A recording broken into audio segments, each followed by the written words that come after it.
Aling Rosa, bakit po parang ang bilis gumabi rito sa baryo ni San Isidro? Ganyan talaga dito, Iha. Kapag tumagal ka masasanay ka rin. Nakapagtataka lang ho kasi. 5:00 pa lang ho ng hapon dito sa relo ko. Pero halos wala na po akong makitang tao dyan sa may kalsada. Kanina lang po, may mga natanaw akong tao na naglalakad pa dyan sa may labasan.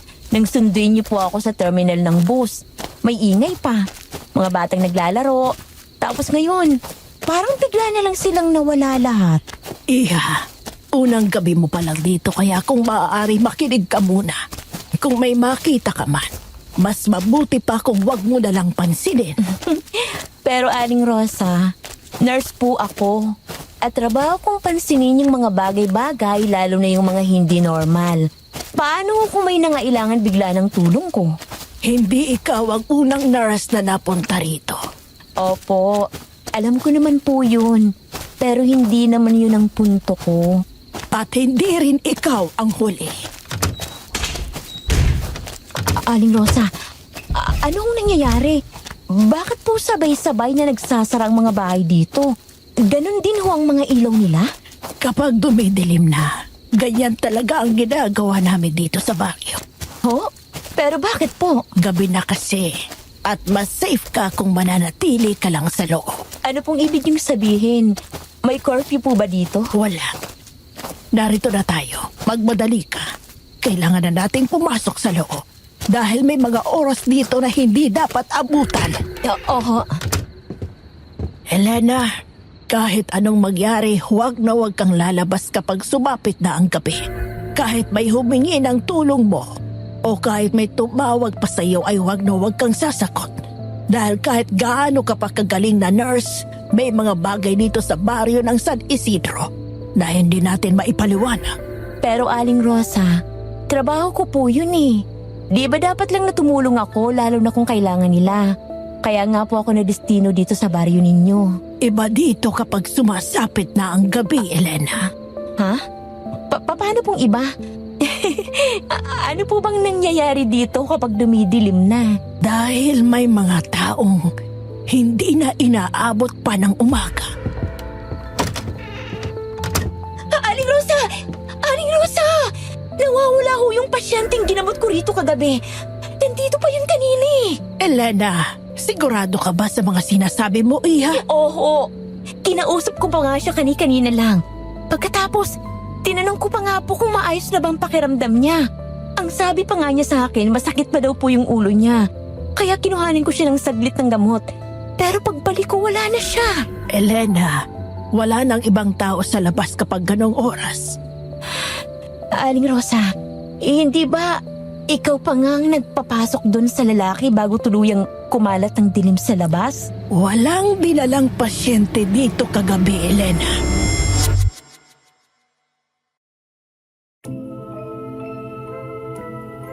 Naranasan mo na ba yung tipong siguradong-sigurado ka sa isang pangyayari pero ikaw lang yung nakakaalam tungkol dito? Paano kung sa lugar na pinuntahan mo, ang mga nawawala ay hindi aksidente, kundi pinipili kapalit ng panandaliang katahimikan ng buong baryo?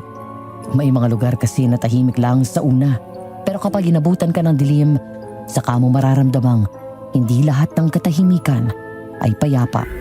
Kung ikaw si Elena, mananatili ka pa ba o tatakas na hanggat may oras pa? Ako si Elena Marisol Reyes, isang lisensyadong nurse, 26 na taong gulang at tubong Pampanga na lumaki sa mga kwento tungkol sa mga aswang at pamahiin. Wala na akong mga magulang, pero gayon pa man ay nakayanan kong itaguyod ang sarili ko gamit ang sariling sikap. Bagong pasado sa board exam, walang backer at walang choice kundi tanggapin ang unang trabahong dumating. At ang trabaho kong yun ang muntik nang maging katapusan ng buhay ko. Hindi ako naniniwala noon sa mga aswang, engkanto at kung ano pang kwento tungkol sa mga katatakutan. Bilang isang nurse, sanay ako sa dugo, sugat at kamatayan. Dahil para sa akin, lahat may paliwanag. Hanggang sa isang iglap, lahat ng mga paniniwala ko ay bigla na lang nagbago nung nadestino ako sa isang liblib na probinsya na tinatawag nilang Barrio San Isidro. Malayong malayo sa syudad, mahina ang signal o koneksyon sa loob at labas, At ang tanging daan papasok at labasan dito ay sa isang kalsada lang. Isang baryo na hindi mo makikita sa mga travel vlogs. Wala sa mga recommended destinations. Walang magandang beach, walang bundok, walang kahit anong pwedeng ipagmalaki. Maliban na lang sa katahimikan. Katahimikan na may hinihinging kapalit. Mahilig ka bang makinig sa mga kwento ng kwentong takip silim? Halika at sabay nating alamin ang misteryo kung bakit ang baryo ng San Isidro ay tinawag na probinsya ng mga naglalahong tao.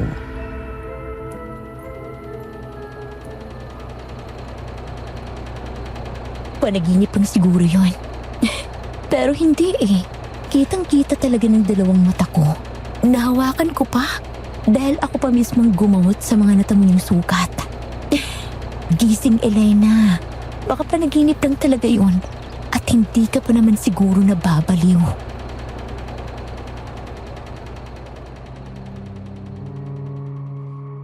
Alas 4 pa lang ay gising na ako at katahimikan agad ang sumalubong sa akin. Alam ko sa sarili ko na lahat ng naganap kagabi ay totoo, na hindi lang yun isang panaginip o ilusyon lang. Ultimo sarili ko, kinakausap ko na para makumbinsi na walang katotohanan ng mga yun. Naisip ko pa noon na mauuna pa yata ako maging pasyente kaysa sa mga tao dito. Bumangon ako mula sa makitid na kama sa loob ng Rural Health Unit. Lumang kisame, kupas na dingding at isang electric fan na para bang anumang oras sa bibigay na. Kakaiba na kasi ang ginagawang tunog nito. Medyo masakit na talaga sa tenga. Pagkatapos kong pagmasdan pang muli ng ilang beses ang loob ng maliit na kwartong tinulugan ko, ay napagpasyahan ko ng lumabas mula rito. At doon nakita ko si Aling Rosa na nag-aayos na ng mga ilang gamit na gagamitin namin mamaya sa panggagamot. Nung unang gabi ko pa lang dito sa baryo ng San Isidro, ay siya agad ang sumalubong sa akin. Dati siyang midwife dito sa lugar nila, pero retirado na dahil may edad na rin. Gayunpaman ay maliksi pa rin siyang kumilos. Siya rin ang nagsasilbing assistant ng mga nurse na nadedestino sa lugar nila.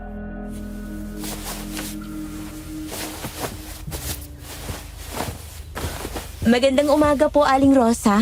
Ang aga niyo po atang nagising ah. Alas 5 na pala.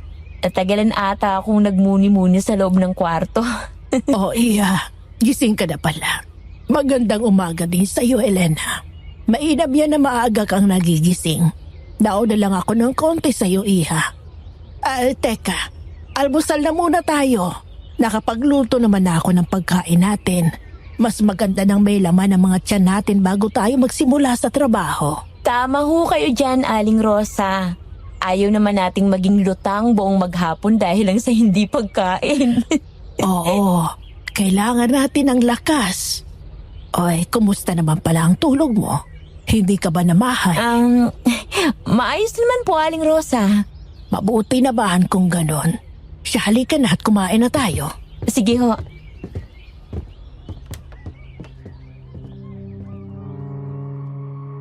Habang kumakain kami ni Aling Rosa ng almusal na niluto niya ay hindi pa rin ako mapalagay. Paulit-ulit pa rin sumasagi sa isipan ko yung mga naganap kagabi. Napatingin ako sa labas ng maliit na bintana ng Rural Health Unit. Maliwanag na, pero tahimik pa rin ang baryo. Walang bakas ng kaguluhan. Walang bakas ng takot na kagaya ng naramdaman ko kagabi.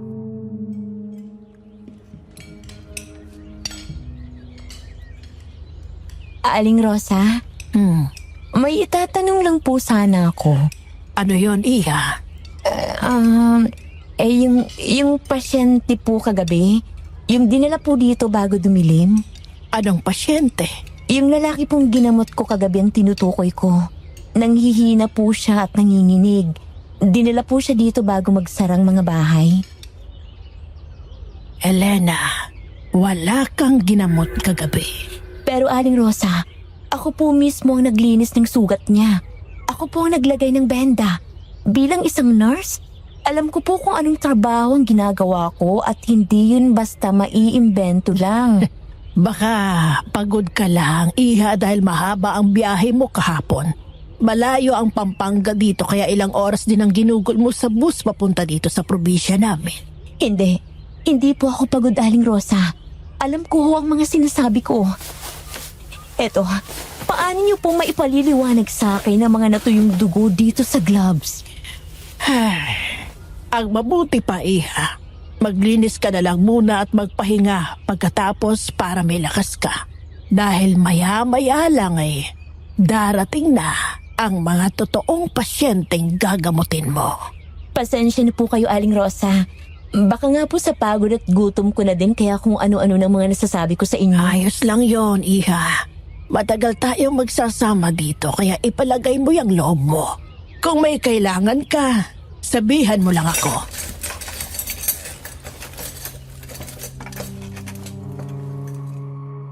Napilitan akong tumango at tahimik na pinagmasdan si Aling Rosa na nagliligpit na ng pinagkainan namin.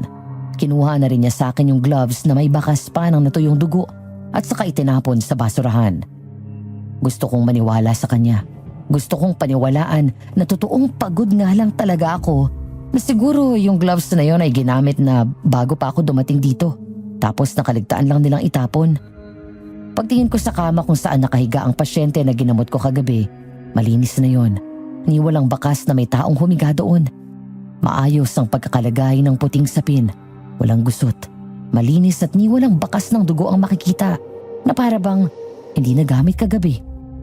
Maya-maya pa ay nagsidatingan na nga sa lumang health unit ng baryo ang mga pasyenteng sinasabi ni Aling Rosa.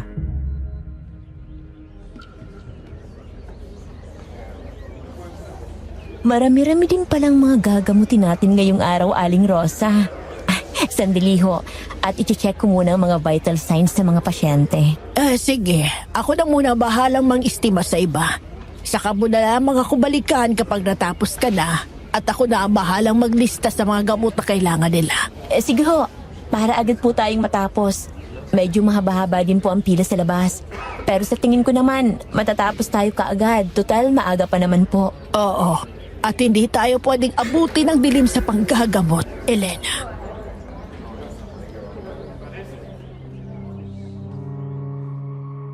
Nang marinig ko ang tinurang iyon ni Aling Rosa, ay bahagya akong natigilan.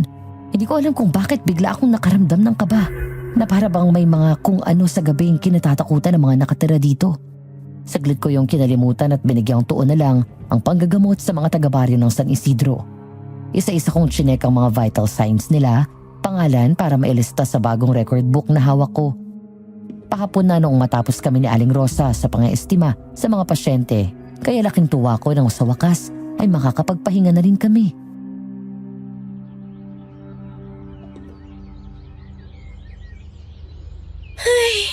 Kapagod. Pero masaya po ako na nagawa ko ng maayos ng trabaho ko ngayong araw. Salamat po sa pagtulong sa akin, Aling Rosa. Hindi ko po magagawa ng lahat nito kung wala po kayo dito at mag-isa lamang ako. Wala yun, Iha.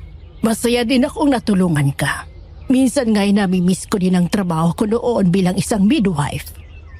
Maiba nga po ako, Aling Rosa. Napansin ko po kanina na halos ang pasyente natin ngayong araw ay pare-pareho po mga sintomas. Kundi dehydration, lagnat, pagkabalisa at pagkawala naman ng malay pagsapit ng gabi.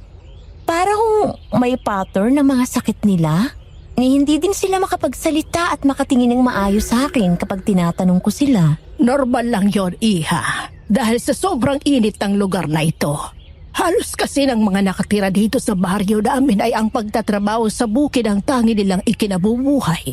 At isa pa ay medyo naiilang pa sila sa'yo dahil bago ka pa lamang dito. Mas sanay kasi sila sa huling nurse na nadestino dito bago ikaw. Pero hayaan mo, pasasaan ba't masasanay din sila sa'yo?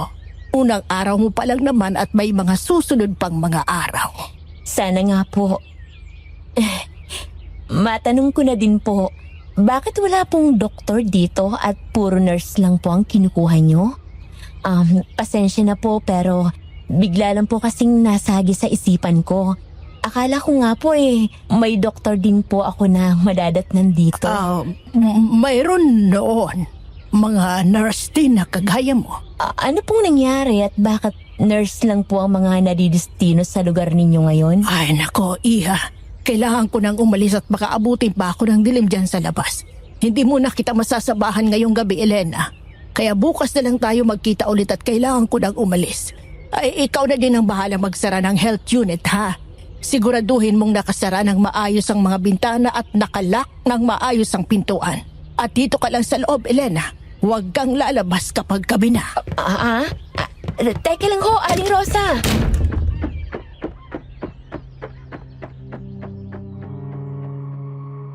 Noong mga sandaling yun wala na akong nagawa pa nang iwan na ako ni Aling Rosa mag-isa sa loob ng Rural Health Unit. Nagmamadali ito na para bang may hinahabol na oras. Hindi man niya sabihin sa akin, pero ramdam ko ang pag-iwas nito sa mga tanong ko. Unang araw ko pa lang, pero marami ng kakaibang pangyayari ang naganap. Pilit ko itong iniignora, pero sa kilos ng mga tao na nakatira sa baryong ito, ayun pa lang ay kahina-hinala na at hindi dapat ipagsawalang bahala.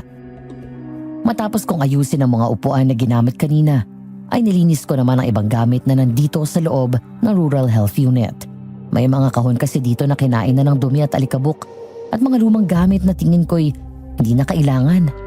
Napaubo pa ako nang mailabas ko na lahat ng gamit sa loob hanggang sa matigilan ako nang makita ko ang isang lumang logbook.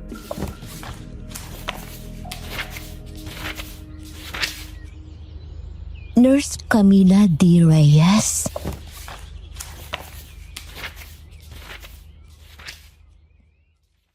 Hindi ko alam kung bakit biglang nanlamig ang bato ko nang mabasa ko ang pangalan ng huling nurse na nadestino sa San Isidro bago ako. Yung pangalan na nabanggit ni Aling Rosa nung tanawin ko siya tungkol sa mga pasyente. Kada buklat ko sa mga pangalan ng mga naunang nurse sa akin at sa mga pangalan ng mga pasyenteng nakatala sa lumang logbook ay kinikilabutan ako. Kakaiba kasi ang mga detalye ng mga ito. Iba't ibang taon, iba-iba din ang nurse at mga sulat kamay. Ang nakapagtataka lang ay halos lahat sila pare-pareho ng entries. May petsa kung kailan sila unang nadestino dito. Pero ang nakapagtataka lang, walang normal na end of duty. Walang transfer, walang clearance. Basta na lang naputol ang ibang impormasyon sa huling entry nila. Katulad ng mga pasyente na nakarecord sa lumang logbook.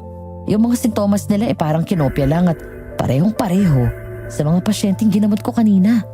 Pinilit ko intindihin ang bawat detalye ng mga nakasulat hanggang sa mabasa ko ang sulat kamay ni Nurse Camila sa pinakadulo ng lumang logbook.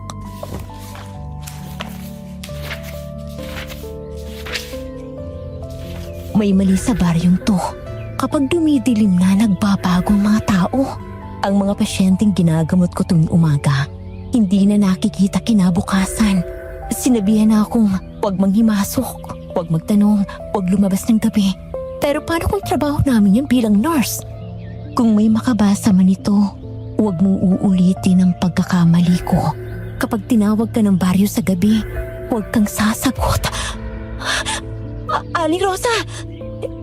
Nasaan ka na ba? At bakit naman kasi ngayon mo pa naisipang umalis at iwanan ako ditong mag-isa? Aling Rosa! Sino yan? Anong kailangan mo? Sandali lang ho! Ano kayo sinabi sa akin ni Aling Rosa? Nakalimutan ko na. Sabi niya, huwag sasagutin kung sino man yung tumawag. Pero paano? Kinakain din ako ng kuryosidad ko eh.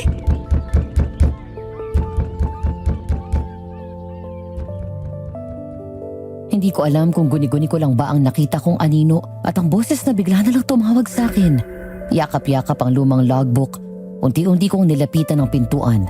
At paglapit ko ay 3 beses pang sunod-sunod na mga kumatok ang kung sino mang nasa labas.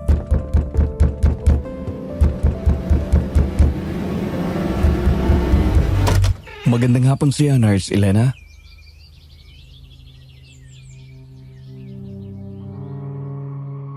Bahagya akong nakahinga ng maluwag nang bumungad sa akin ang isang lalaki at hindi yung nakakatakot na naglalaro sa isipan ko. Hindi ko alam, pero pagkakita ko pa lang sa kanya ay may kung ano akong naramdamang seguridad sa presensya niya. Matangkad at malinis siyang manamit, tapos diretso rin ang tindig at gwapo. Yung dating niya para sa akin ay yung tipong taong sanay sundin at sundan na kahit hindi pa ito nagsasalita ay ramdam mo na ang taglay nitong otoridad.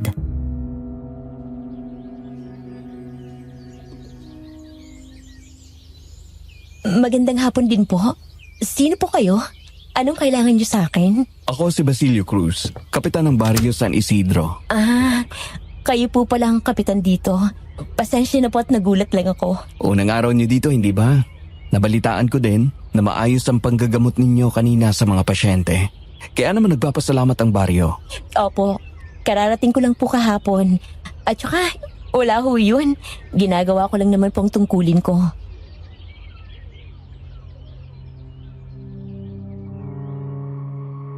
Hindi ko makakalimutan ang tingin na ibinigay niya sa akin. Diretso at walang mababakas na kahit anong emosyon. Bagamat nagsasalita sa aking harapan, ay napansin ko din ang marahang pagmamasid nito sa loob ng health unit. Sa mga upuan, sa mesa, sa kama, na para bang may hinahanap ito.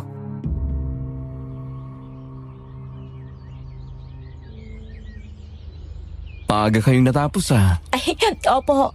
Sinika po talaga naming huwag abutin ng dilim. Bilin din po kasi yun ni Aling Rosa. Ang dating midwife pala ng baryo. Oo, tama yan. Dahil pagsapit ng dilim, ay dapat nasa loob ka na lang. Kasi mas ligtas doon. Kapitan, pwede po ba akong magtanong? Kung okay lang ho sana sa inyo. Depende sa itatanong mo, Nurse Elena. Napansin ko po kasi na halos pare-pareho ng sintomas sa mga pasyenteng napatingin dito kanina. Dehydration, lagnat, panic, na para bang may pinanggagalingan lang na iisang dahilan. Para po kasing hindi normal. Lalo na po yung pagkakahimatay nila sa tuwing pahapon na. Mainit po kasi dito sa lugar namin, Nurse. Opo, alam ko po yun. Pero nurse po ako at alam ko kung alin ang normal at alin ang hindi. May mga bagay sa baryong ito, Nurse Elena, na mas tumatagal kapag hindi masyadong pinapakialaman. Hindi po ba delikado yun na manahimik na lang? At saka, trabaho ko po na matulungan ng mga taga-baryo. Kaya kailangan kong pag-aralan ng mga sakit na meron sila. Mas delikado po minsan ang sobrang pag-uusisa.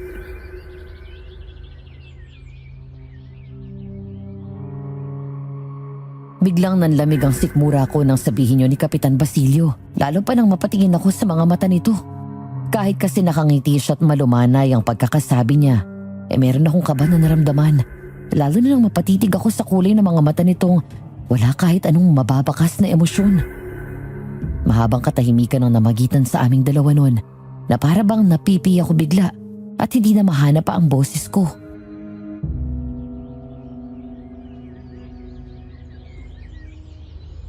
Malapit ng dumilim. Kung may kailangan ka, tawagan mo lang ako. O kaya si Aling Rosa. Bukas ang barangay hall sa umaga, Nurse Elena. Sandali ho, Kapitan. Yung tungkol ho sa lumang logbook. May logbook? Opo, nakita ko po kanina. Lumang talaan po ng mga nurse at mga dating pasyente dito sa San Isidro. Mas mabuti pa siguro kung wag mo na lang basahin yon. Bakit po? Ano po ba talagang nangyayari sa baryo ninyo at bakit ang daming ipinagbabawal? Kahit yung dating nurse, si Nurse Camila ay... Dahil hindi lahat ng nakaraan ay dapat nahukayin pa. May mga nakaraan na kailangan ng ibaon at manatili na lamang doon. Ikaw rin, para sa'yo naman yon. Alam ko namang nabilinan ka na ni Aling Rosa tungkol sa pananatili sa loob ng RHU paggabi. Yun nga ang hindi ko maintindihan, Kapitan. Kasi ano yun? Kahit may emergency at nangangailangan ng tulong, hindi ko lalabasin? Nasa iyo naman yan kung hindi ka susunod sa mga bili namin sa'yo. Ang amin lang, ayaw naman naming mawala ng maaasahang nurse dito sa baryo. Kaso, hindi naman nasunod sa patakaran namin. Opo, Kapitan. Maligayang pagdating sa San Isidro, Nurse Elena. Sana'y magustuhan mo ang pananatili mo dito.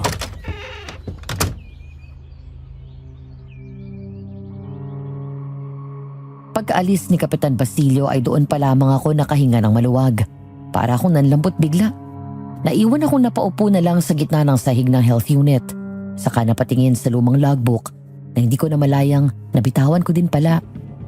At sa unang pagkakataon mula nang dumating ako sa baryo ng San Isidro, naisip kong baka hindi talaga ako pinadestino dito para magpagaling, kundi para subukin kung hanggang kailan ba ako tatagal sa liblib na probinsyang ito.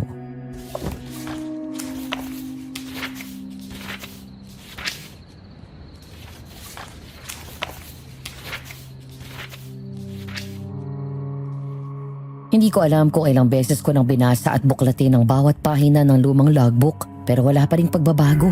Pati mga pasyenteng pinapabalik kinabukasan, ni isa sa kanila'y wala nang bumalik. Nalabis kong ipinagtataka. Pare-pareho simula una hanggang umpisa. At hindi ko rin alam kung kailan din ba ako masasanay na kapag nagsimula ng kumalat ang dilim sa buong baryo ng San Isidro, kasabay nun ang sabay-sabay na lagabog ng mga bahay sa labas ng Rural Health Unit. Noon hindi ako naniniwala sa mga pamahiin at mga kwento ang katatakutan. Pero ngayong gabi, parang nagsisimula nang magbago ang mga paniniwala ko.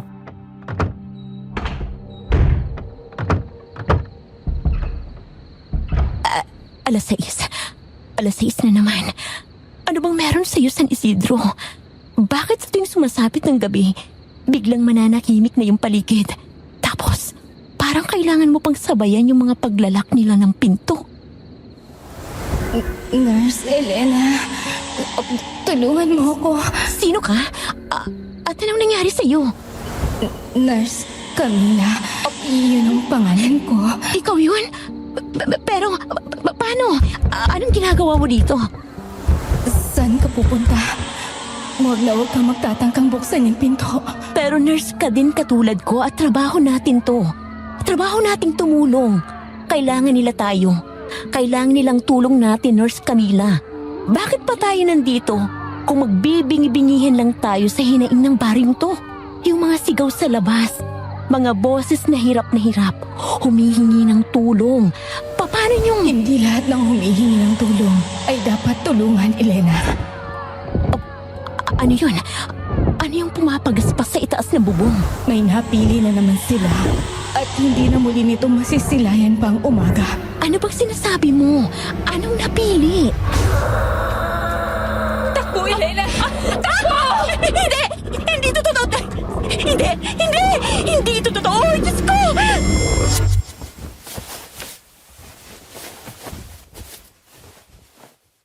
Marami na akong napanaginipan sa buong buhay ko. Mga bangungot na ginising na lang ako sa takot at mga panaginip na agad ding naglalaho pagmulat ko. Pero iba yun. Ibang panaginip na yun. Dahil sa lahat ng napanaginipan ko, yun lang ang pakiramdam ko'y totoong nangyari. Alam ko may paliwanag ang lahat. Pero paano ko may ipapaliwanag ang mga naiwang bakas sa bintana ng maliit na kwartong tinutulugan ko? Mga mahabang galos na may kasama pang dugo na para bang may mga matutulis na kuko ang gumawa noon. Si Nurse Camila, yung mga boses, yung malakas na pagaspas ng pakpak na para bang may malaking ibon ang nasa labas, yung nakakatakot na tawa ng matanda na para bang nagbabanta na hindi ako ligtas, na ako na ang susunod.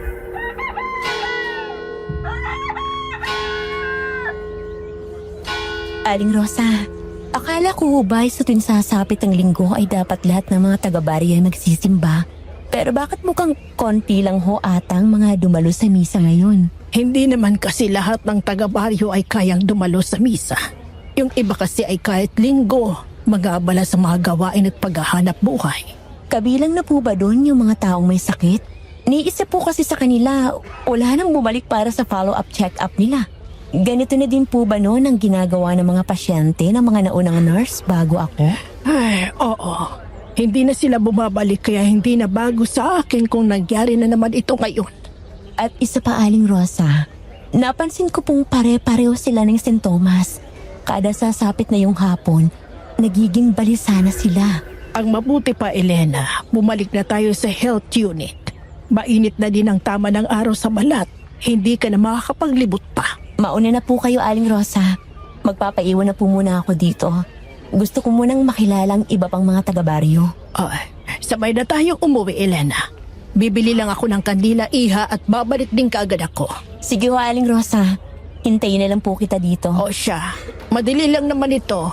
At huwag ka nang masyadong lumayo dahil hindi mo pa kabisado ang lugar na ito.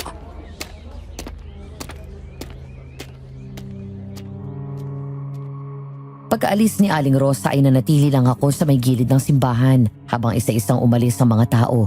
At sa tuwing sinusubukan kong makipagtitigan sa kanila, ay mabilis nilang iniiwas ang kanilang mga mata na para bang may mga bawal akong makita o marahil malaman. Habang naglalakad ako sa pagitan ng mga bangko, ramdam ko ang bigat ng katahimikan. Ang mga mukha nila ay pare-pareho. May bakas ng pagod at pangamba na matagal nang kinikimkim. Doon ko napagtanto kung bakit wala nang bumalik sa health unit. Hindi dahil sa gumaling na sila, kundi dahil takot silang abutan ng dilim sa labas. Bumalik sa isipan ko ang panaginip ko nung nakaraang gabi. Sa lahat ng napanaginipan ko, yun lang ang may bigat. Parang babala. At isa yon sa dahilan kung bakit ako sumama sa simbahan ngayong araw. Umaasang mapapawi ang kaba at mapagtagpi-tagpi ang mga sagot na nasa isipan ko. Pero habang mas lumalapit ako sa katotohanan, mas ramdam ko may pumipigil sa akin na alamin kung ano yun. Tandang-tanda ko pa kung paano ako lapitan ng isang matandang babaeng nakatungkod. Nakaputi itong bestida na umabot hanggang sakong, nakasuot din ng belong itim at may hawak na holy rosary na gawa sa kahoy. Kumpara kay Aling Rosa na magaan ang aura ng mukha, ang matanda ngayon na nasa harapan ko ay parang may pagkastrikta. May kakaiba din sa mga titig nito. Hindi friendly ang bakas ng mukha nito, lalo na nang marinig ko itong magsalita.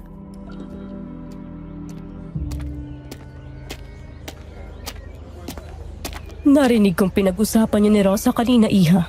Hindi ka dapat nagtatanong ng mga ganyan. Kung ako sa'yo, mas magandang ipagdasal mo na lang ang mga tingin mong kakaiba rito sa lugar namin kesa usisain pa. Sino po kayo? Bago ka pa lang pero masyado ka nang mausisa. Kung gusto mong magtagal rito, matuto kang sumunod sa mga patakaran ng baryo. Gusto ko lang naman pong malaman ang kalagayan ng mga pasyente ko. Dahil yun ang trabaho ko dito. Wala naman po akong masamang Intensyon ng madalas nagdadala ng kapahamakan dito sa lugar namin. Nurse po ako, Ali. Di po ba karapatan ko din na malaman ang kalagayan ng mga taong tinulungan kong gamutin? Ang karapatan ay pribilehiyo lamang kapag pinayagan. Pinayagan po kaming tumulong at magpagaling pero hindi ang magtanong. Pinayagan kayong manatili.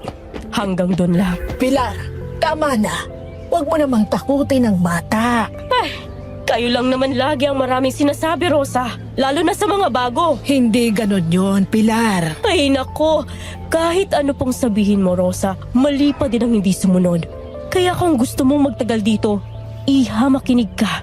Matuto kang sumunod sa tradisyon ng baryong to. Dahil ang baryo ng San Isidro ay tahimik na lugar dahil marunong sumunod ang mga tao dito. At ang mga hindi marunong sumunod ay hindi nagtatagal.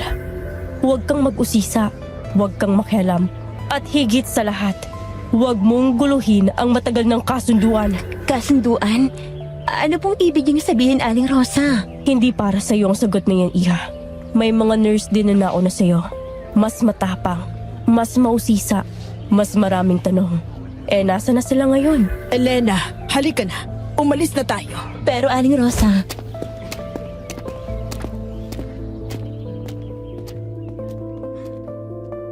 Bago ako hilahin ni Aling Rosa palayo, ay hindi ko makakalimutan ang mga tingin ginawad sa akin ni Aling Pilar. Nanlilisik ang mga mata nito habang humihigpit ang hawak nito sa kwintas na rosaryo na nakapulupot sa kamay niya. At kalaunan ay inilihis din nito ang mga tingin sa akin na nagbigay ng matinding kaba at takot sa buong pagkatao ko. Nakita ko pa kung paano dumapo ang mga mata ni Aling Pilar sa pinakadulo ng lumang simbahan kung saan may isang matandang lalaki ang nakatayo doon na tila ba matagal ng tahimik na nagmamasid sa amin.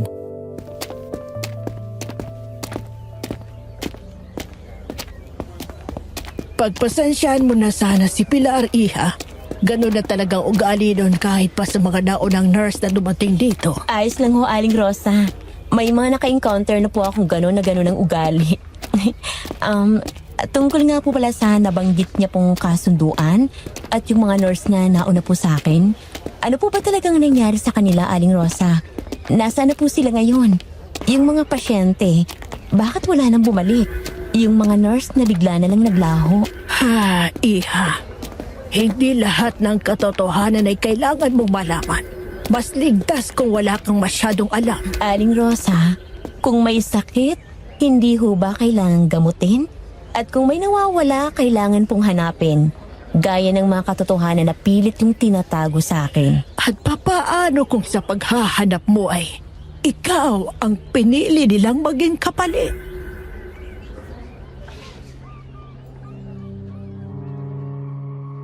Nang mga oras na yon ay natameme na lang ako. Dahil maski ako hindi ko alam kung anong isasagot ko sa tanong na yun sa akin ni Aling Rosa. Habang naglalakad kami pabalik ng Rural Health Unit, nagkaroon ako ng tsansa na pagmasdan ang bawat bahay na nadadaanan namin. May mga gawa sa kahoy, gawa sa semento at mga pawid, iba-iba. Pero isa lang ang nakakuha ng aking atensyon. Lahat sila, pare-pareho na may mga pananggang kahoy na nakapako sa bawat pinto at bintana ng mga bahay. Hindi kalaparan yun. Parang ginawa nilang hugis-ekis sa mga ito. Nung unang dating ko dito, hindi ko yan ganong napansin dahil may kadiliman na noon sa labas. Nakapagtataka lang na walang ganun ang rural health unit. Na kahit may kalumaan na, normal na bintana at pintuan lang ang nakalagay doon at walang kahoy na pananggan na makikita.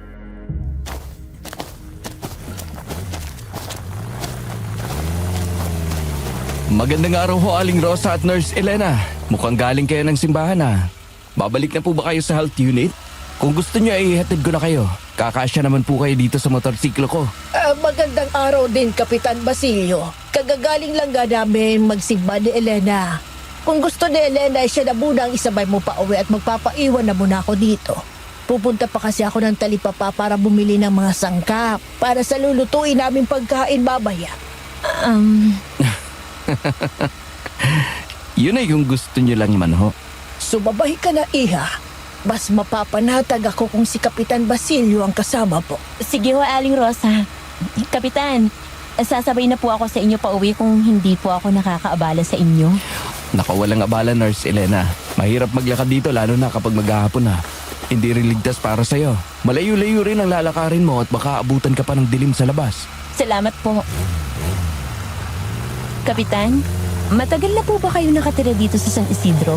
Buong buhay ko, Nurse Elena. At baka dito na nga rin ako tumanda. Hindi po ba kayo lumabas man lang ng baryo o kaya ay naisip man lang na iwanan ng San Isidro? May mga lugar na kahit gusto mong iwan ay hindi maaari dahil may mga bagay na hindi pwedeng iwanan. Ang lamig po pala rito sa baryo nyo, bagbandang hapon na. Oo. Kaya nga karamihan sa mga tao rito ay nagkakasakit pag masyado na silang exposed sa panahon. Ganun po ba? Huwag niyo po sanang mamasamain yung itatanong ko, Kapitan. Pero yung mga nurse sa logbook, yung mga pasyente, sila bang tinutukoy mo? Yung dating nurse dito, si Nurse Camila. Alam kong kilala mo siya. Huwag na huwag mong babanggitin ang tungkol dyan pag nasa labas tayo, Nurse Elena. Kumapit ka. Huwag na huwag kang bibitaw. Kapitan, naririnig mo ba yun? Ay, Diyos ko po. Ganito yung nasa panaginip ko. Yung pagaspas. Natatakot ako. Kahit anong mangyari, huwag na huwag kang lilingon sa likod, Elena. Hindi na sila makapaghintay. Napansin ka na nila. Sino ba yung tinutukoy mo, Kapitan? At saka, ano ba yung malaking ibon na yun? Hindi. Sana nga'y malaking ibon lang. Pero hindi lang basta ibon yun. Isa yung babala na malapit nang maganap muli ang kasunduan sa baryo ito. Ayan na naman tayo sa kasunduan na yan Ano ba talagang nangyayari dito, Kapitan? Kapalit ng katahimikan ng baryo San Isidro ay may mga kailangang maglaho. Yun ang kasunduan namin sa kanila. Yung mga nurse, mga pasyente, kaya ba hindi na sila nakabalik? Sila bang kapalit? Oo. Sila ang napili. At magpapatuloy yun? Nandito na tayo. Pumasok ka na sa loob. Malapit nang kumalat ang dilim.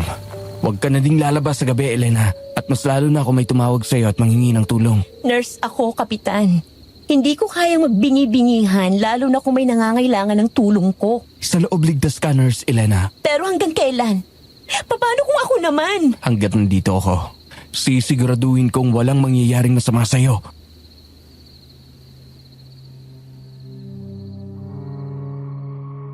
Panandali ang seguridad. Iyon ang naramdaman ko nung sabihin sa akin yun ni Kapitan Basilio dahil kasabay ng pagkalat ng dilim sa labas ay unti-unti akong nilukob ng matinding takot. Tahimik. Masyadong tahimik. Wala kang marinig na tawanan. Walang nag-uusap. Walang yabag na mga batang naglalaro sa labas. Tanging ingay lang ng mga kuliglig ang maririnig at mahina, ngunit paulit-ulit na pag-uga ng mga puno na siyang nagpapatunay na may buhay pa sa lugar ng San Isidro. At doon naalala ko ang mga sinabi ni Kapitan Basilio. Hindi man diretsahan pero malinaw na may kasunduan ng baryo. Isang kasunduang hindi pinipirmahan pero matagal nang sinusunod.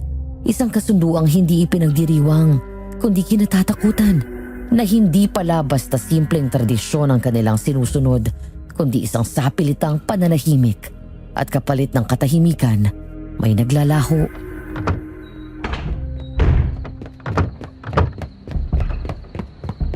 Oras na. Isara mo na ng maayos ang bintana, Elena. Aling Rosa, hanggang kailan magiging ganito ang baryo San Isidro? Hindi ko alam, Elena.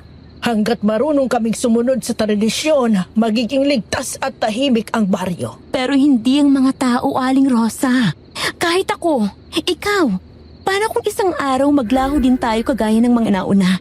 Nakita niyo ba sa mga matang pagod at pangamba ng mga taga-baryo? Oo, tahimik sila. Pero hindi dahil sa kapayapaan ng lugar, kundi dahil sa takot.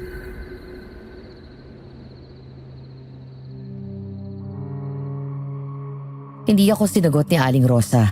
At katulad ng nagdaang araw ay sabay-sabay na namang nagsasara ang mga bahay. Ngayon ko napagtanto na ang mga pananggang kahoy sa bawat bahay ay hindi pantaboy ng mga magnanakaw, kundi isang tahimik na pakiusap na huwag sila ang piliin ngayong gabi. Nilibot ko ang tingin sa loob ng Rural Health Unit. Walang panangga, walang kahoy na pantabing na para bang isang bukas na paanyaya para sa lahat. At sa mga oras na yon, pakiramdam ko hindi na lang ako basta isang dalagang nurse na dedestino dito sa liblib na probinsyang ito para magpagaling ng mga may sakit. Kundi isa na rin ako sa mga taong maaaring piliin para sa isang kasunduan.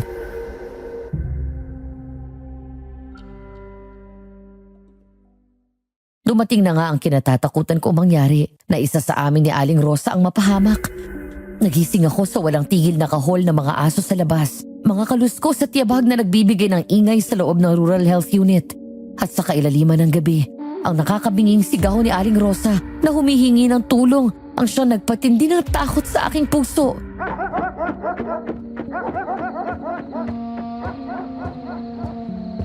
Aling Rosa? Ikaw ba yan? Elena! Aling Rosa? Nasaan ho kayo? Anong nangyayari? Aling Rosa? Tulungan mo ako, Elena! Aling Rosa! Naririnig mo ba ako? Aling Rosa, sumagot ka!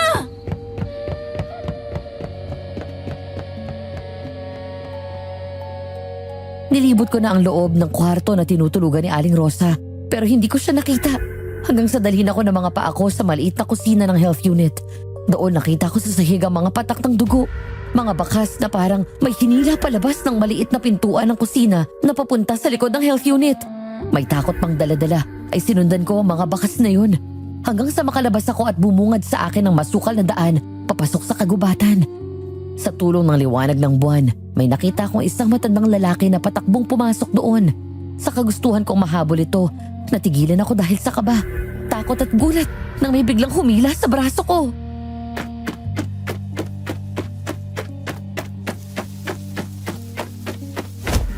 Sandali! Bitawan mo ako! Sino ka? Elena, huminahon ka. Ako ito si Kapitan Basilio. Huwag kang gagalaw. Kapitan, anong ginagawa niyo dito?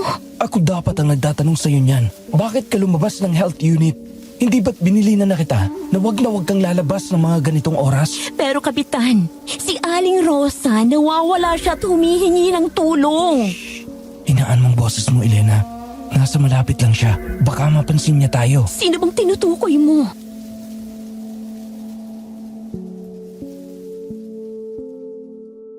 Hindi niya ako sinagot, kaya sinundan ko na lang kung saan siya nakatingin.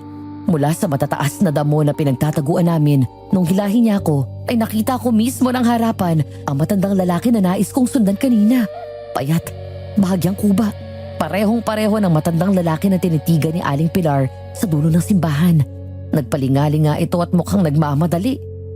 Habang tahimik kaming nakamasid ni Kapitan sa dilim, ay muli akong hinila nito patago na muntik na akong mapasigaw dahil nagawi ang mga tingin ng matanda sa pinagtataguan namin.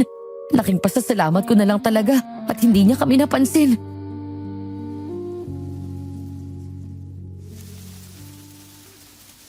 Muntik na. Kung di ko tinakpan ang bibig mo, tiyak na makikita niya tayo. Sino ba kasing matandang yun? Mas tamang tanong ay kung ano ang matandang lalaking yun. Anong ibig mong sabihin? Mas mabuti pang bumalik na tayo. Sa barangay hall muna kita dadalhin para mas mabantayan kita. Hindi. Ayoko. Paano na si Aling Rosa? Kapitan, kailangan niya ng tulong natin. Pagpabukas na natin ang paghahanap sa kanya. Masyado nang delikado dito. Duwag ka. Anong klaseng kapitan ka? Pati hinaing ng mga taga-baryo ay hindi mo marinig. Madami nang nawawala at hindi na bumalik pero wala kang ginawa. Napakaduwag mo, Basilio! Oo, duwag ako. Dahil pinili kong tumahimik. Pinili kong itikom ang bibig ko At dahil sa pagkakamaling yun, nawala siya. Sila!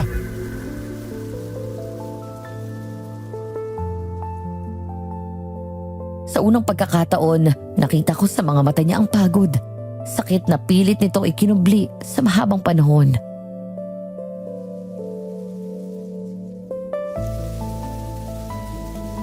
Basilio, Wala tayong laban sa kanila, Elena. Dahil ang baryo ng San Isidro ay matagal nang binabantayan ng mga aswang. Kaya may kasunduan, kapalit ng panandali ang katahimikan. Kailangan mag-alay ng San Isidro ng buhay. Hindi buhay ng hayop kundi ng mga tao. aswang! Nagbibiro ka lang, di ba? Sabihin mong hindi totoo ang mga narinig ko. Sana nga'y biro lang ang lahat, Elena. Na sana pagsikat ng araw sa San Isidro ay bumalik na sa normal ang lahat. Na nandito pang mga mahal ko sa buhay. Oh, Diyos ko! Anong mga yun? Magmadali ka, Elena. Kailangan na nating umalis.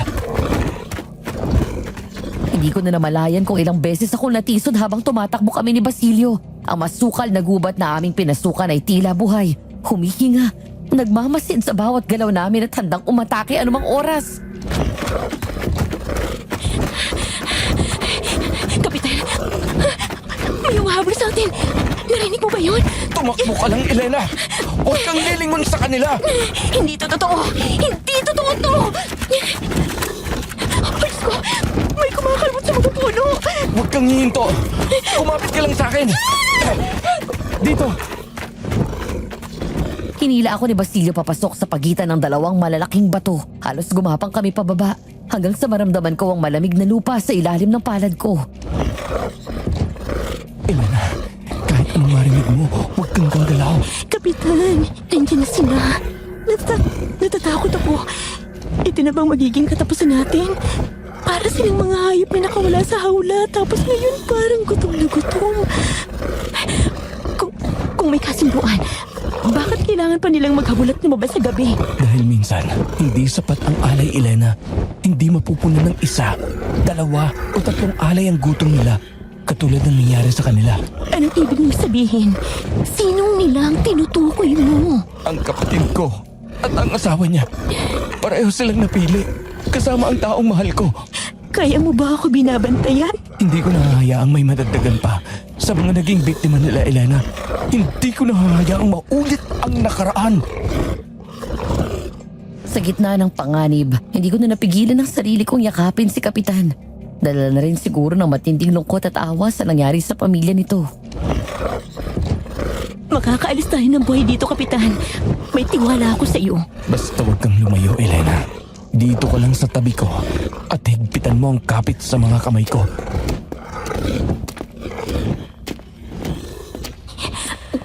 Teka, ano to? Bakit ang baho naman dito sa loob ng kuweba? Parang pinaghalong amoy ng kandila, dugo at lumang insenso. Tapos, merong pambilog dito sa lupa na may tinunawan ng kandila at uling. Dito nila ginagawa ang ritual. Pero mukhang huli na tayo. Wala nang ibang tao rito. Sino kayang gumagawa ng ritual? Teka, sa bandaron, may bag.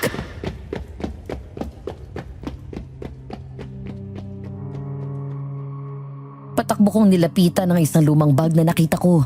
Punit at marumi na ito, pero sa kabila nun, hindi may tatanggi na isang nurse ang nagmamayari ng lumang bag na yun dahil meron din akong ganito. Sa ospital na pinanggalingan namin ay binibigyan nila ang mga katulad kong nurse ng customized bag bilang regalo bago kami madestino sa ibang lugar.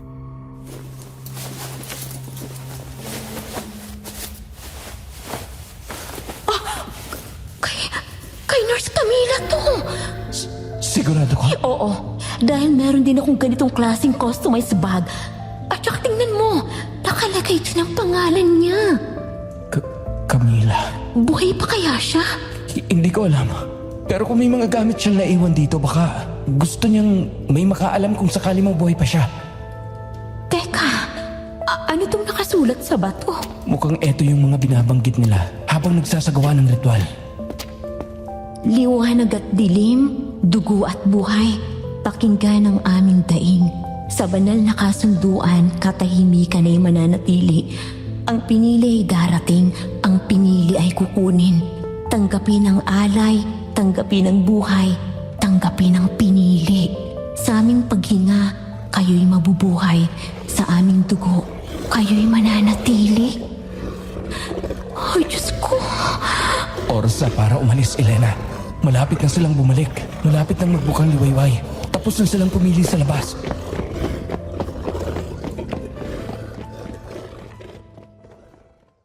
Hindi ko halos matandaan kung paano kaming nakalabas ng buhay ni Kapitan Basilio sa loob ng kuweba na yun at sa masukal na kagubatan na pinamumugaran ng mga aswang na bantay ng Baryo San Isidro.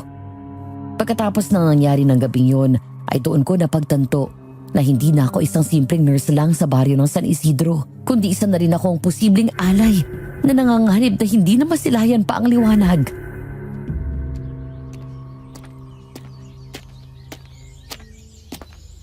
Kapitan, bakit hanggang ngayon wala pa ding balita kay Aling Rosa?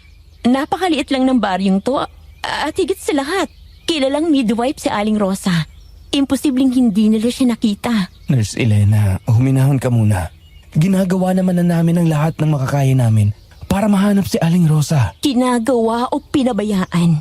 3 araw na. May mga lugar na kaming pinuntahan. Saan? Sa gubat? Sa kuweba? Sa ilog? Sa mga lugar na bawal banggitin at puntahan? Hindi lahat ng lugar dito sa San Isidro ay ligtas puntahan, Elena. Pero mas delikado kung wala tayong gawin. Alam kong unang araw pa lang ng paghahanap ay pinahinto mo ng mga tanod.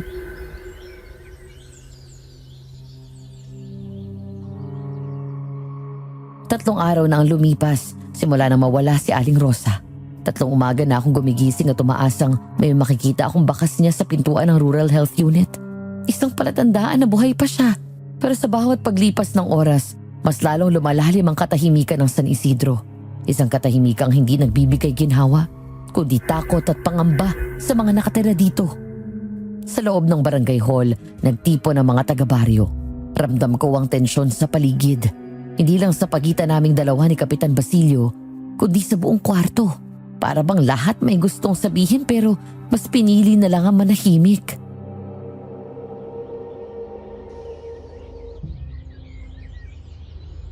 Kapitan, hindi po ako taga rito. Wala akong pamilya dito. Pero kahit ako, natatakot sa mga nangyayari. Lahat tayo'y nakakaramdam ng takot, Nurse Elena. Kung ganon, bakit parang ako lang ang nagsasalita? Wala naman kayong ginagawa. Hindi nakakatulong ang pagtatalo sa mga nawawala. Magandang araw, Mang Pedring. Nakarating na po pala kayo.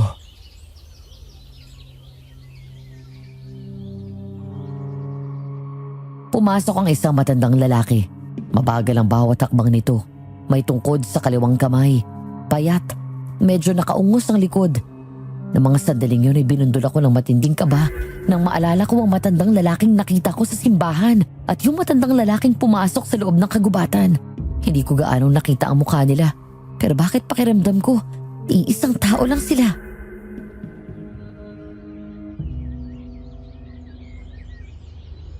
Sino ho kayo?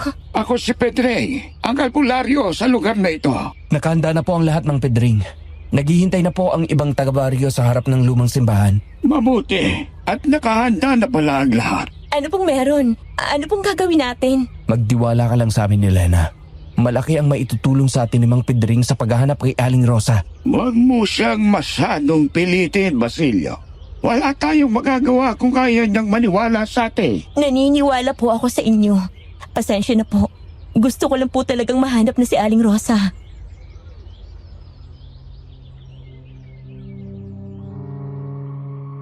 Tumingin sa akin si Mang Pedring.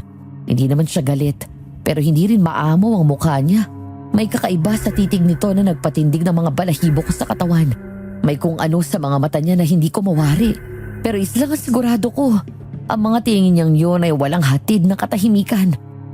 Mula sa barangay hall ay nilakad namin ang papunta sa lumang simbahan. Pagdating namin sa harap ng simbahan ay may nakalatag ng mesa na malapit sa bukana ng loob ng simbahan. May mga kandila, mga dahon na hindi ko alam kung anong tawag, mangkok na may asin na tubig. Sa pangunguna ni Mang Pedring ay nagsimula na silang mag-alay ng dasal. Dasal na pinaniniwalaan nilang makapipigil sa mga nilalang na yun.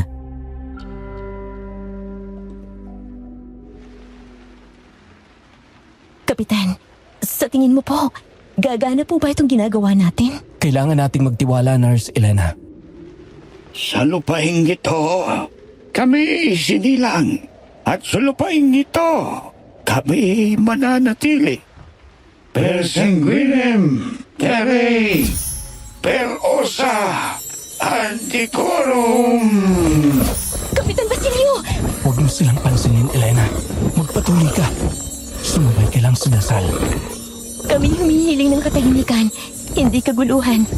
Ang liwanag ay mananaig at ang dilim ay madadaig. Magnete in umbris, expecte tempus, expecte signum. Sa ngalan ng dilim at katahimikan, isinasara namin ang hangganan. Lord Portas, Tenebrarum, non transit umbra, non visitor nomen. Tumigil kayo!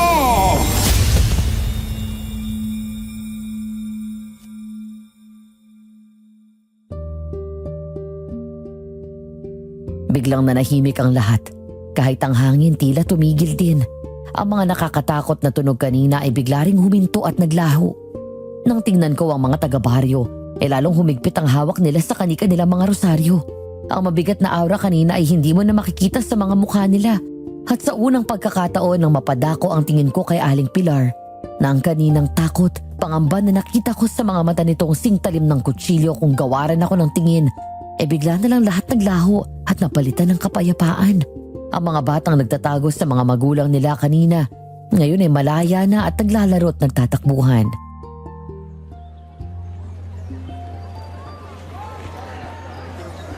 Tapos na, Elena. Hindi na sila manggagambala pa ngayong gabi. Sana nga gumana. Pero paano sa mga susunod na gabi, Kapitan? Ligtas na nga ba tayo sa kasunduan at pagpili? Huwag kang mag-alala, Iya. May proteksyon ang dasal na iyo.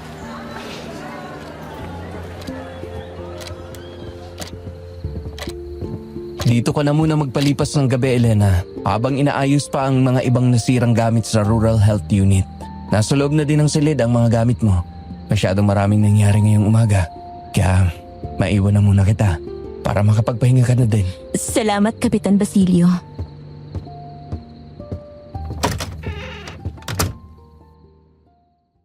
Magaan ang ngiti ang iniwan sa akin ni Kapitan Basilio nang iwan niya ako sa isang maliit na kwarto sa barangay hall. Gustuhin ko mang matulog gaya ng sabi niya naging mailap sa akin yun. Hindi ko alam pero may kakaiba sa katahimikan ng gabing yun sa buong San Isidro. Dahil ayaw akong dalawin ng antok ay napagpasyahan kong lumabas na muna. Hindi ko alam kung bakit pero pakiramdam ko hindi ako makahinga ng maayos sa loob ng kwarto na yun. Habang binabaybay ko ang daan palabas ay napahinto ako sa isang pintong bahagyang nakaawang. Maliit, masikip at amoy lumang papel. Insenso at kandilang matagal nang naupos ang bumungad sa akin nung makapasok ako. Sa gitna ay may isang lumang mesa at sa ibabaw nito ay may maliit na gasera na nagsilbing ilaw ng silid at mayroon isang makapal na notebook din ang nakapatong sa gilid na kinain na ng alikabok.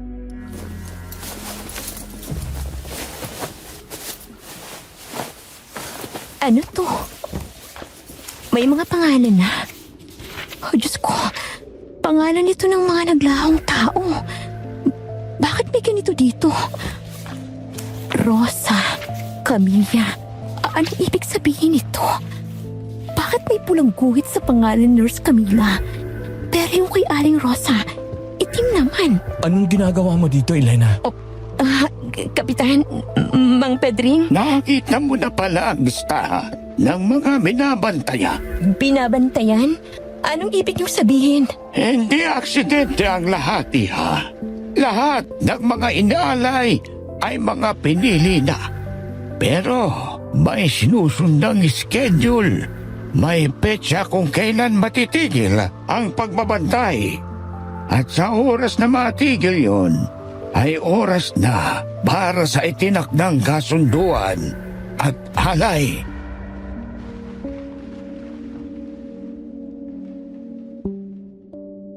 Noong mga oras na yon, para akong nanghina nang mapagtanto ko ang lahat.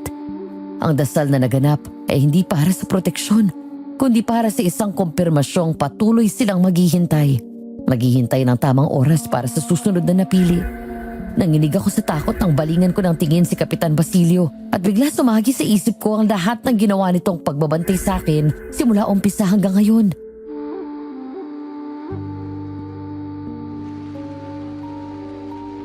Hindi. Hindi maaari. Bakit ako? Sabihin yung hindi ako.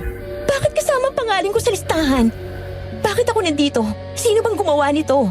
Sino bang pumipili sa mga ito? Hindi naman talaga dapat ikaw ang nandito, Iha. Ano pong ibig niyong sabihin, Mang Pedring?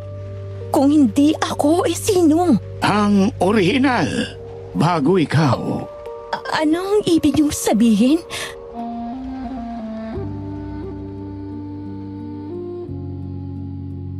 Naguguluhan kong binalikan ng tingin si Kapitan Basilio. Hindi ito makatingin sa akin ng maayos. At doon ko napagtanto na ako talaga ang ipinalit. Napahagulgol na lamang ako nang sampalin ako ng katotohanang binantayan niya lang ako para mas lalo pang ilapit sa akin ang kapahamakan. Ngayon ko naisip na si Camila. Si Nurse Camila ang dapat ialay at hindi ako. Ang orihinal bago. Ako.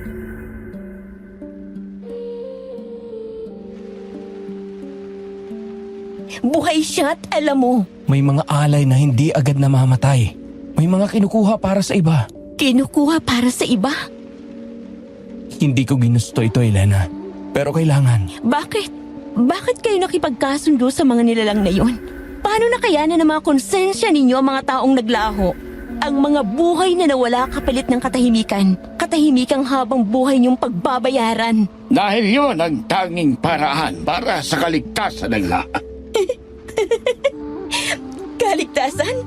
Walang kaligtasan dito, Mang Pedring. Lahat tayo na nandito ngayon sa San Isidro ay mga alay at naghihintay lang ng tamang oras kung kailan pipiliin. Lumalalim na ang gabi.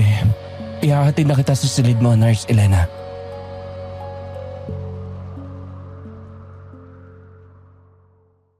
Akala ko ligtas na ako, ang mga taga-baryo. Pero hindi pa pala. Dahil ang taong pinagkatiwalaan ko ay handa akong ialay para sa iba. Kaya pala may pulang marka ang pangalan ni Nurse Camila. Dahil binura ito na hindi siya ang alay. At sa tabi ng pangalan niya, pangalan ko ang pinalit. Nang tangkain akong hawakan sa braso ni Kapitan, ay agad akong pumiksi at lumayo. Sinira niyang tiwala ko. Akala ko siya ang magiging pag-asa ng baryo San Isidro para makalaya. Pero isa rin pala siyang sunod-sunuran at may sariling hangarin. Nang mga oras na yon ay nakabuo ako ng isang pasya. Pasya na puputol sa tradisyon at kasunduan na meron sila sa mga aswang. Kung ayaw nilang kumilos, pues ako na maghahanap ng paraan para sa totoong kaligtasan ng lahat. Ngunit bago pa ako tuluyang makalabas sa maliit na silid na yon, ay may naramdaman akong matigas na bagay na tumama sa aking ulo.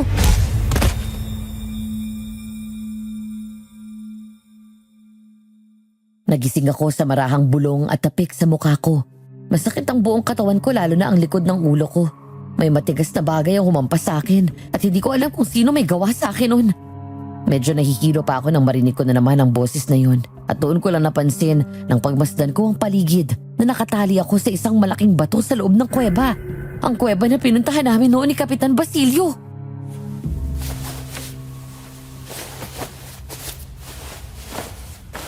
Elena, Iha, gumising ka. Naririnig mo ba ako? Nurse Elena. Anong ginagawa ko dito? Sinong nagdala sa akin dito? Hinaan mong boses mo, Iha. Baka marinig ka nila. Teka, Aling Pilar, ikaw po ba yan? Ano pong ginagawa niyo dito? Ikaw bang... Hindi, Iha. Kung ano man ang nasa isip mo, ay hindi ako. Hindi ako ang may gawa niyan sa'yo. Pero sa ngayon, makinig ka muna sa akin. Mamaya na ako magpapaliwanag, Elena. Wala nang oras. Kailangan na nating kumilos.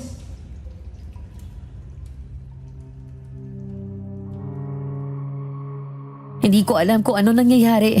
Kung bakit nandito si Aling Pilar at tinutulungan akong makatakas. Gamit ang matulis at maliit na kutsilyo, ay sinimulang putulin ni Aling Pilar ang mga taling nakapulupot sa akin.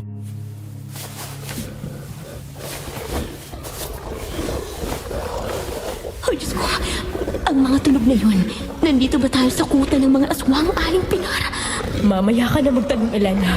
Kailangan na nating magmadali. Oo, Aling Pilar.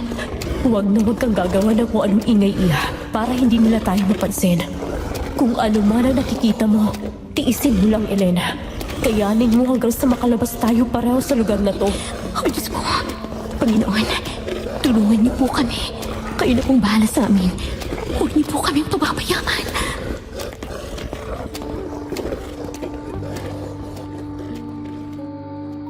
Sa mabato, maputik at makitid na daan ng kuweba ay dahan-dahan kaming naglakad ni Aling Pilar. Tahimik, maingat at takot na takot makagawa ng kahit anong ingay. Ngunit sa aming pagtakas ay di ko sukat akalain na masasaksihan ko mismo ang isang ritual kung paano ialay ang mga taong napili sa mga aswang. Halos bumaliktad ang sikmura ko dahil sa nasaksihan kong yun. Kitang-kita ng mga mata ko kung paano bumaon ang mga pangil at mahahabang kuko ng aswang sa piniling alay. Pagkatapos ng ritual ay pinagsaluhan nila ang mga taong bigla na lang naglaho sa baryo ng San Isidro. Sila ang mga pinili, kapalit ng kasunduang katahimikan ng baryo. Sila ang nagsilbing pagkain ng mga aswang. At dahil sa nakita ko, hindi ko na nakayanan pa ang hindi sumuka. Bawat talsik ng mga dugo sa pader ng kuweba ay siyang naging paalala na hindi kailanman matatahimik ang baryo ng San Isidro.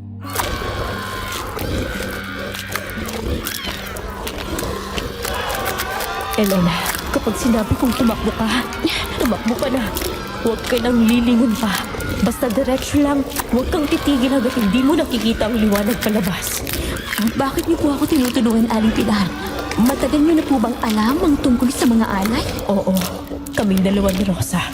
Pero hindi lahat na kayanan naming tulungan at iligtas. Pero bakit po nung una? Takbo na, Elena! Tapos na sila! Teka, paano ho kayo? Susunod ako, Elena. Umalis ka na.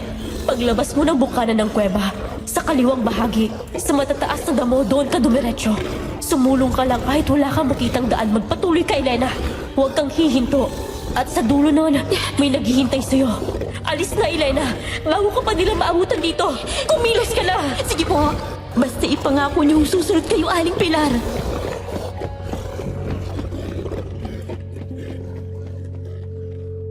Wala akong narinig na tugon mula kay Aling Pilar, kundi isang pagod na ngiti at mga matang nagsasabing lisanin ko na ang lugar na yon. Lakad takbo ang ginawa ko, kahit na nagkanda sugat-sugat ng talampakan ko, nagpatuloy pa rin ako. Hindi ako huminto na kahit pakiramdam ko, nasa malapit lang sila. Sinunod ko ang bili ni Aling Pilar, kahit isang beses ay hindi ako lumingon. Kahit naramdam ko ng mga mabibilis na kilos sa likuran ko na para bang hinahabol ako. Pagkalabas ko ng kuweba sa nagtataas ang mga damo, ako dumiretso. Nagpatuloy ako sa pagtakbo at paghawi ng mga damong gumagasgas sa balat ko. Tiniis ko ang hapdi hanggang sa...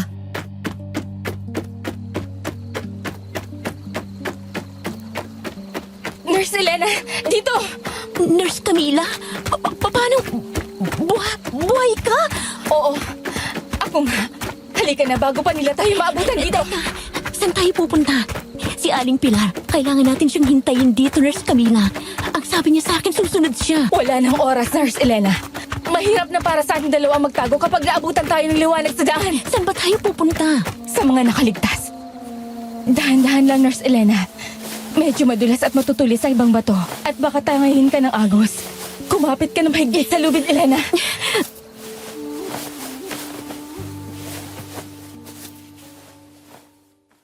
Akala ko nung una ay hindi siya dahil sa laki ng pagbabago nito. Payat, namumutla at makikita mo ang bakas ng pagod at hirap sa mukha niya. Sa tulong ng liwanag ng buwan na nagsisilbing ilaw namin, ay ligtas kaming nakatawid sa ilog. Nang makarating kami sa lugar na sinasabi ni Nurse Camila, ay halos manlaki ang mga mata ng matanaw ko ang pamilyar na likod ng matandang babaeng ilang araw ko nang hinahanap.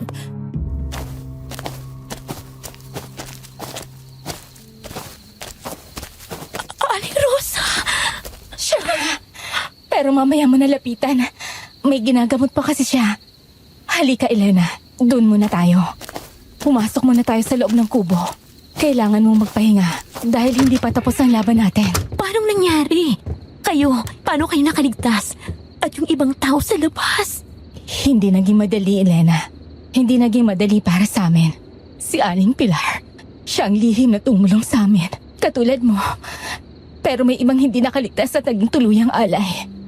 Ang lugar na ito ay parte pa din ng San Isidro. Pero hindi na to sa pinakasentro kung saan naninirahan ang mga aswang. At ang mga kalahi ni Basilio. Kapitan Basilio. Dito kami pansamantalang nagtago. Dahil kung aalis kami sa lugar na ito, ay makikita nila kami, Elena. Dahil iisang daan lang ang papasok at palabas ng baryo. Kaya hanggang ngayon, nandito pa din kami kahit gustong-gusto na namin makaalis sa lugar na to. Teka, Nurse Camila. Anong kalahing ibig mong sabihin? Nagkaroon kami ng relasyon noon ni Kapitan Basilio.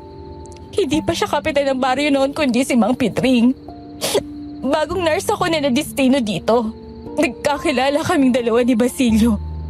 Ngunit hindi nagtagal ay pinasa sa kanya pamumuno dahil may mga bagay na hindi na kayang ipagpatuloy ng dating namumuno. Yung matandang albularyo? Teka, paano nangyari yun?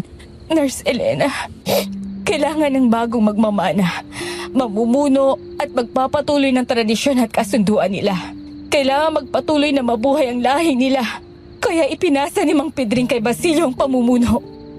Elena, lahi sila ng mga aswang at kulto. Si Basilio ang pinuno ng mga aswang at si Mang Pedring naman ang may pakana ng mga ritual dito.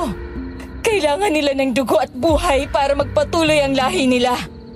Kaya nakipagkasundo sila sa mga tao dito. Noong una ay mga ligaw na hayop lang dapat. Si Aling Pilar at Aling Rosa, alam nila ang kasunduan na yun. Dahil yun ang unang napagkasunduan. Pero hindi na yun naging sapat sa kanila at kalaunan. Naubos din ang mga hayop sa gubat. At sa pilitan nilang pinili ang mga tao. Wala na silang nagawa. At pilit na lang tinago sa mga tao ang totoong nangyayari sa baryo nila. Dugo at laman ng tao ang kapalit ng wala hanggang buhay, Elena. Oh, Diyos ko. Mga halimaw? Mga halimaw sila, Nurse Camila? Hindi na sila naawa sa mga tao dito. Wala nang awa sa mga ganyang klase ng mga nilalang, Elena. Paano mong nalaman ang lahat ng ito, Nurse Camila? Dahil ako mismo ang nakasaksi. Napili din nila akong maging alay. Hindi alam ni Basilio yun noong una. Dahil hindi pa siyang namumuno noon kundi si Mang Petring. Dahil sa pangyayaring yun ay napilitan si Basilio na tanggapin ang tungkulin. Tungkuling pamunuan ng lahi nila na makita niya sa listahan ng pangalan ko. Binura niya yon at naghanap ng bagong ipapalit. At ikaw ang napili nila. Matagal nila ako naging bihag, Elena, dahil ayaw akong pakawalan ni Basilio. At si Aling Pilar ay kasama sa mga kulto, kaya nakakalabas-pasok siya sa loob ng kuweba. Siya ang lihim na tumulong sa akin hanggang sa magkaroon ng pagkakataong tumakas. Dumating ang bagong pinili. At ikaw yun, Elena. Minahal ko si Kapitan Basilio, Elena. Totoong minahal ko siya. Pero hindi ko masikmura ang ginagawa nila. Kaya kailangan na matigil ang lahat ng kaguluhang ito.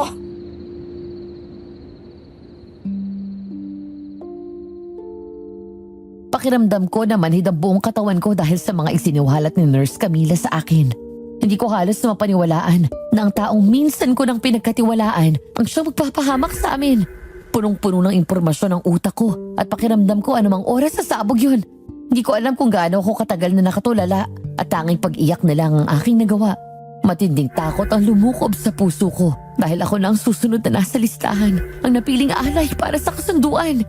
Alam kong kahit nakatakas na kami sa kanila ay hindi pa kami tuluyang ligtas dahil anumang oras ay maaari na nila kaming mahanap.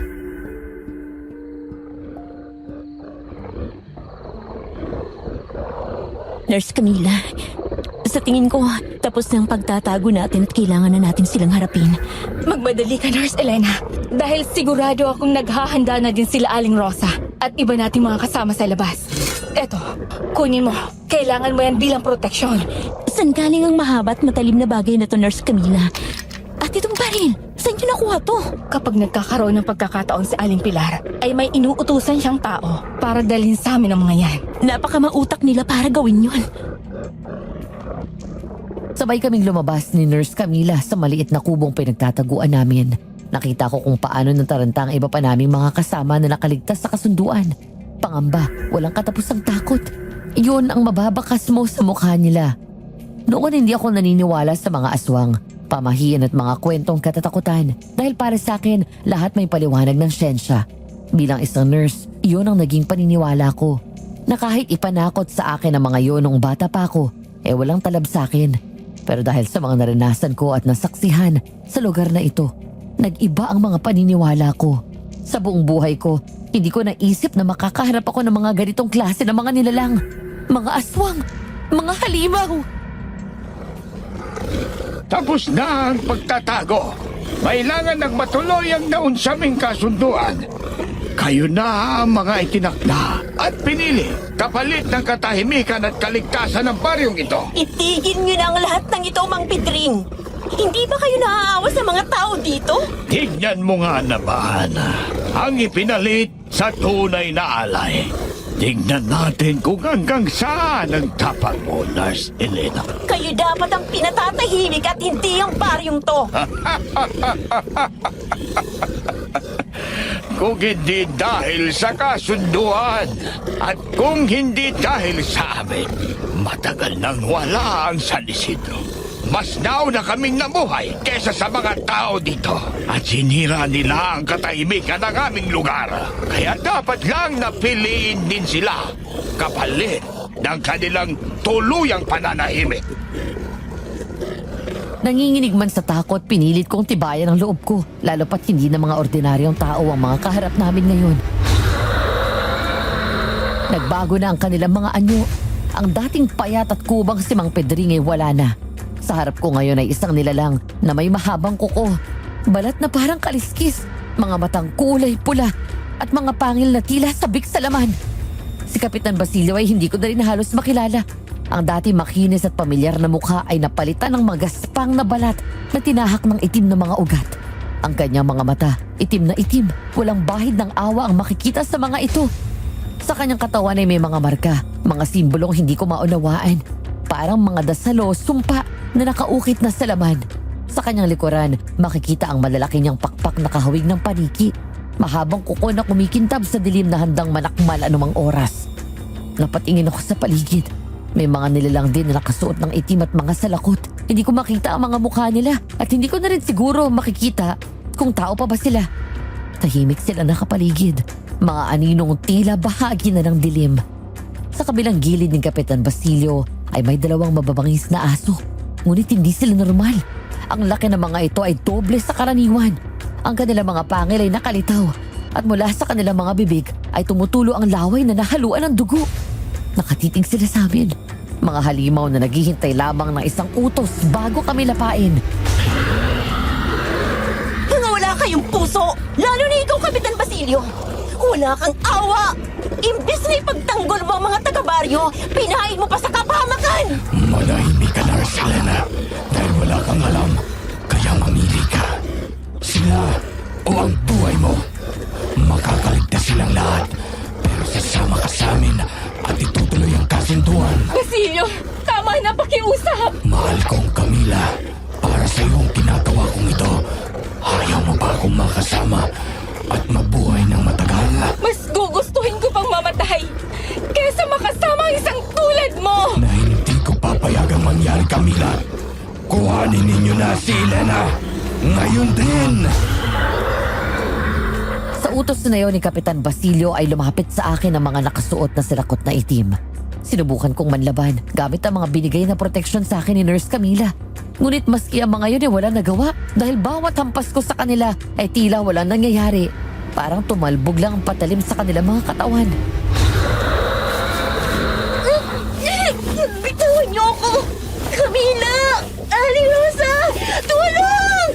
Aling Pinar! Pakiusap, maawa ka. Kapitan, pakawalan mo na kami! Elena! Elena! Basilio, tama na! Itigil mo na to! Babalikan kita, mahal ko, at magsasama tayong dalawa habang buhay.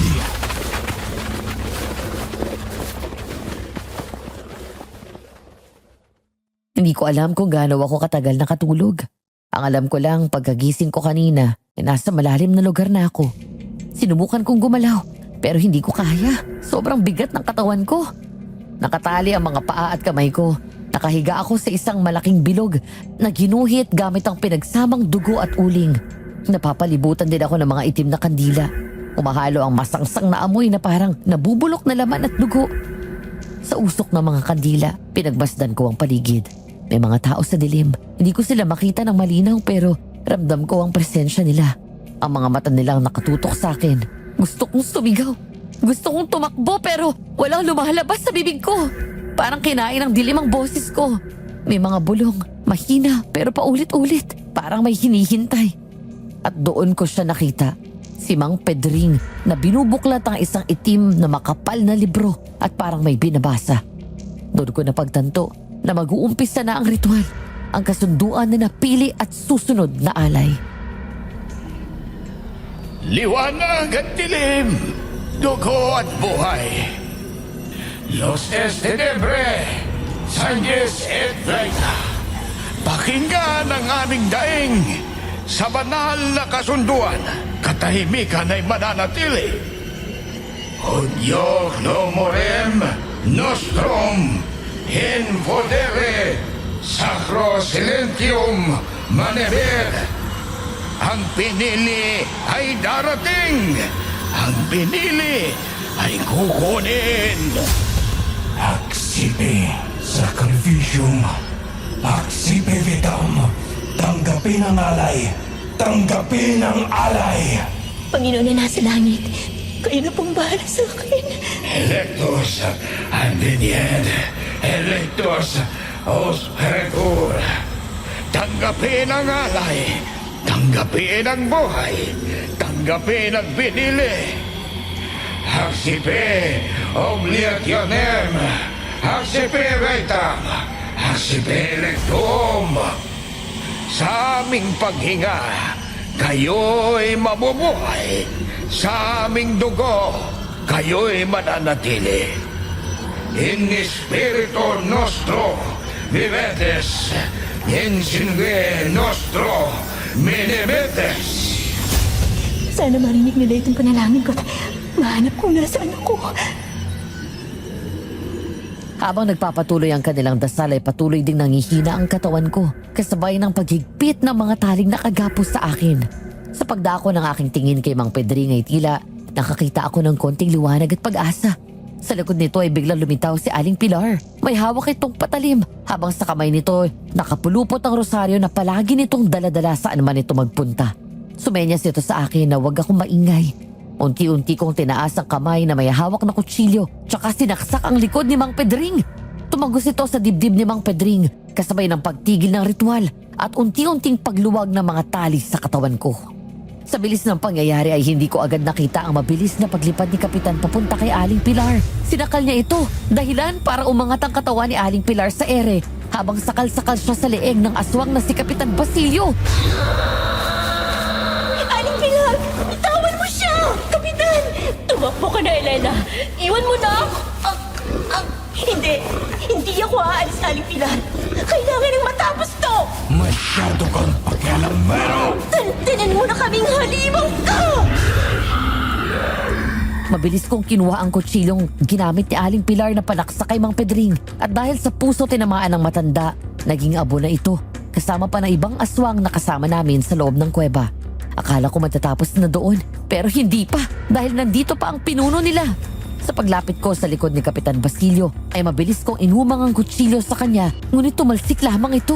Bumalik ang mga mata nitong nanlilisik sa akin kasabay ng pagbitaw niya sa leeg ni Aling Pilar ay ako naman ang binalingan niya. Sinisira mo ang tradisyon at kasunduan ni Lena. Wala akong sinira, Kapitan!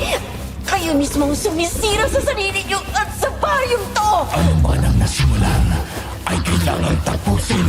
At kung ano man ang kinuha, yun din ang kukunin.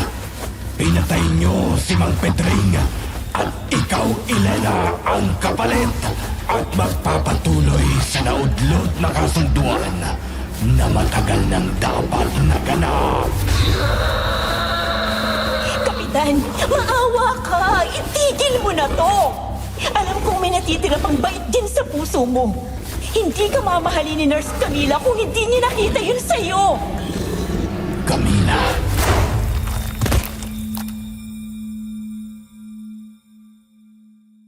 Nabitawan ako ni Kapitan Basilio.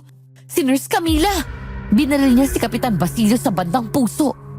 Nang makita ko kung paano tingnan ni Kapitan Basilio si Camila, ay parang piniga ang puso ko. Yung tingin ng isang lalaking nagmamahal. Nasasaktan ako para sa kanilang dalawa. Tumakbo naman agad si Nurse Camila sa akin para saklolohin ako.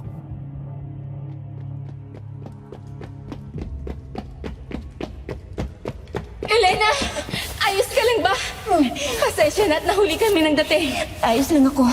Salamat, Nurse Camila. Kahit mapatay man natin ang pinuno ay hindi pa din sila titigil. Kailangan pa din ituloy ang ritual. Ngunit kailangan ng bagong alay. Kailangan maging selyado ang kasunduan dahil kung hindi, patuloy na maglalaho ang mga taong naninirahan sa baryong ito. Isa lang ang tanging paraan, Rosa. Bakit ka nakatingin kay Kapitan Pilar? Iho, alam kong mabait kang bata. Yon ang nakita ng mga taga-baryo sa'yo. At alam kong hindi mo kagustuhan ito. Pero dahil sa isang tungkulin, ay napilitan kang sumunod sa kanila. Nakikiusap ako, Basilio. Palayain mo na kami. Palayain mo na ang baryo San Isidro. Mahabaging Diyos, malapit na sila. Nakarating na sa kanila ang nangyari. Hindi sila papayag na hindi ipagiganti ang pagkawala ng dating pinuno. Mahal na mahal kita, Camila. Wala akong ibang hinangad, kundi ang makasama kang mamuhay ng normal at mayapa. Patawarin niyo po ako, Aling Rosa, Aling Pilar, Nurse Elena. Patawad kung sinayang ko ang magandang pagkakaibigan natin. Napatawad na kita, Kapitan. Patawad, iyo. Mahal na mahal din kita, Basilio. Lux et vita, sacrificium meum accipite in nomine Vitae et salutis ego sum oblatio. Liwanag at buhay, tanggapin ang aking alay. Sa ngalan ng buhay at kaligtasan, ako ang iaalay.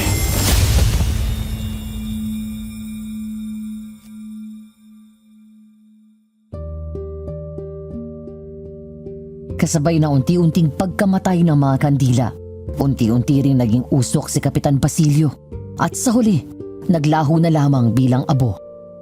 Tumahimik bigla ang mga nakakatakot na ingay sa paligid na parabang nawala ang bigat, takot at pangamba. Unti-unting umusbong ang tunay na kapayapaan. Inalay ni Kapitan Basilio ang sarili niya sa kadiliman upang tuluyang maputol ang kasunduan ng kanyang lahi, ang mga aswang sa mga taga-baryo ng San Isidro. Pinili niyang iligtas sa mga tao sa halip na sundin ang kanilang tradisyon na nag-uumpisa na mula pa noon. Nanaig ang kanyang pagmamahal sa mga tao, lalo na kay Camila. Isinakripisyo nito ang kanyang sarili para sa kaligtasan ng lahat.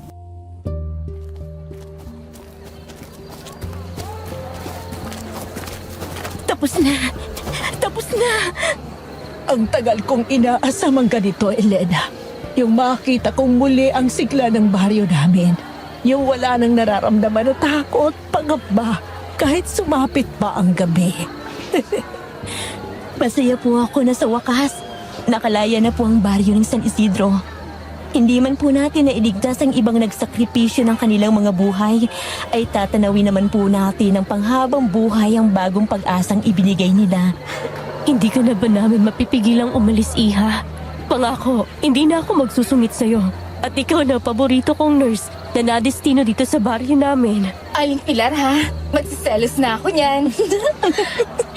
Kahit pala ikaw ang maiwan dito, Nurse Camila, ako pa din pala talagang paborito nilang nurse. Basta wag mo kaming kakalimutang bisitahin, ha? Mapipiskit ang bata ka. Oo naman ho. Malakas ho kayo sa akin eh. Sa'yo din, Aling Pilar.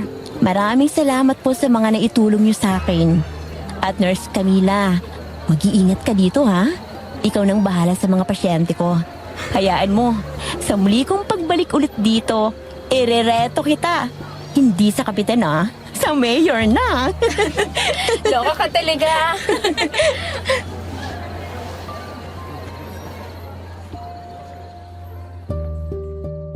Bago ako tuluyang umalis, ay isa-isa ko muna silang niyakap.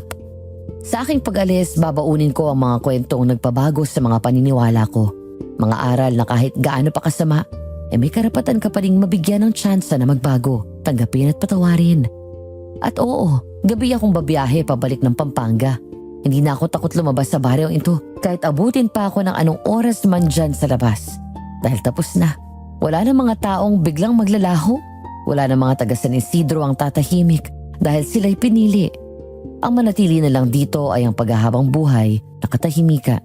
Katahimikang hindi dulot ng takot, kundi katahimikan na dulot ng tunay na kapayapaan ng Barangay San Isidro. Ako si Elena Marisol Reyes, ang dalagang nurse na nadestino sa liblib na probinsya ng mga naglalahong tao. Pero hindi na ngayon dahil sumilip na ang liwanag at tuluyan ang naglaho ang kadiliman sa lugar na masayang kinatatakutan nito.